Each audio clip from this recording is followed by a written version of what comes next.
విధంగా ఈ 3 సంవత్సరాల పాటు మధ్యలో ఎటువంటి సందేహాలు వచ్చినా, ఎటువంటి ఆటంకాలు వచ్చినా కూడా వారి సూచనలు సలహాలు ఇస్తూ ముందుకు నడిపిస్తూ ఉన్నారు.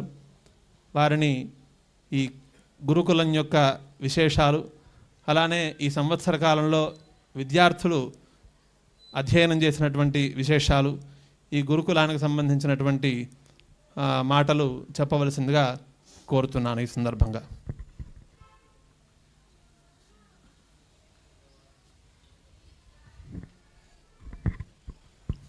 సభాయే నమః. వేద విద్యను సంరక్షించేదానికి గురువుగారు చేస్తున్న ప్రయత్నంలో నా ఉడతా సహాయం నేను చేస్తున్నాను. ఇది నిష్కామకంగా భావిస్తూ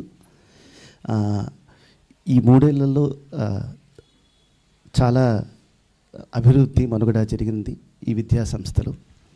2 విద్యార్థులతో మొదలైన ఈ సంస్థ ఇప్పుడు 7-8 విద్యార్థుల దగ్గరకు చేరింది.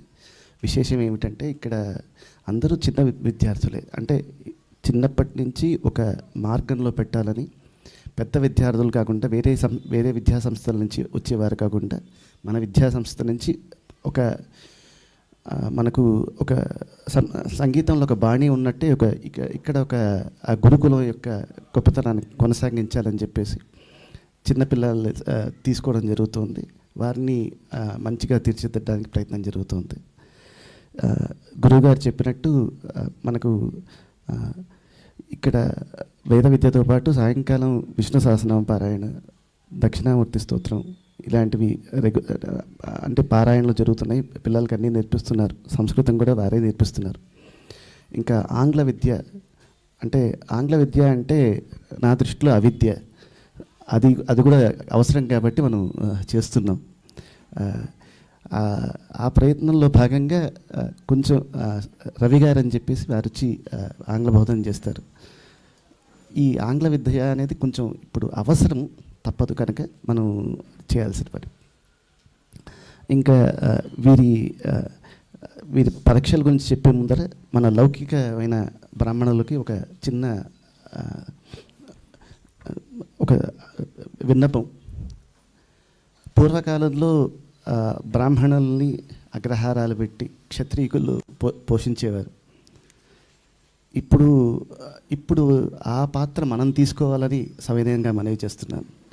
అంటే ఇక్కడ ఇంత గొప్ప వేద విద్యార్థులు, అంటే ఒక సలక్షణ ఘనపాటి వారి గురువు గారు ఇక్కడ ఉన్నారు. అంత విద్య ఉండేవారు. వారితో పోలిస్తే మన విద్య తృణప్రాయం, అసలు దేనికి పనికిరాదు.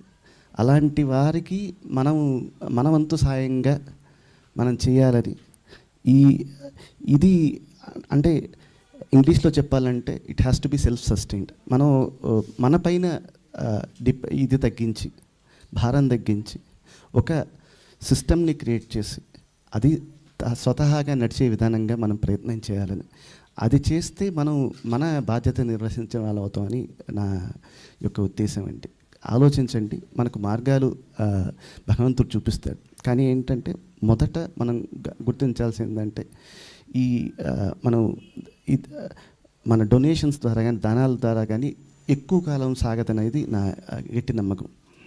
కనుక ఒక వ్యవస్థని ఏర్పాటు చేసి ఆ వ్యవస్థ ద్వారా మనం ఎలా పురోగతి సాధించాలని మనం అందరం కలిసి ఒకసారి చర్చించుకొని ఆ రకంగా ముందరికి వెళ్దాం అనేది చేయడం అనేది చాలా అవసరం.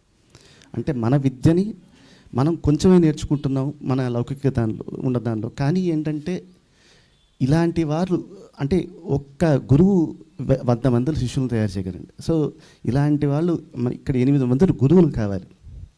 మన పిల్లలకి, భావితరాలకి, వాళ్ళకందరికీ మనకి ఈ వేద విద్య అందాలంటే మనం ఈ రక్షక బాధ్యత మనం పోషించాలండి. అది మనం తప్పకుండా చేయాలని మనవి చేస్తూ మనం ఒకసారి మళ్ళీ బాహ్యంగా మనం మాట్లాడుకుందాం. ఇంకా విశేషాలు చెప్పాలంటే కంచికామకోటి వారి వేదరక్షణ నిధి ట్రస్ట్ ద్వారా నిర్వహించే వార్షిక పరీక్షల్లో గురుకుల విద్యార్థులు పరీక్ష ఇచ్చి ఉత్తీర్ణయ్యారు. శ్రీ జనార్దనానంద సరస్వతి సంస్కృతి ట్రస్ట్ వారు రాయలసీమ ప్రాంతంలో, తెలంగాణ ప్రాంతంలో నిర్వహించే వేద పరీక్షల్లో ఈ శిష్యులు వృత్తిలయ్యారు. ప్రతి పౌర్ణమికి దుండిగల్ ప్రాంతంలోని శ్రీ దత్తావధూత క్షేత్రంలో గురుకుల విద్యార్థులతో వేదపారాయణం జరుగుతుంది.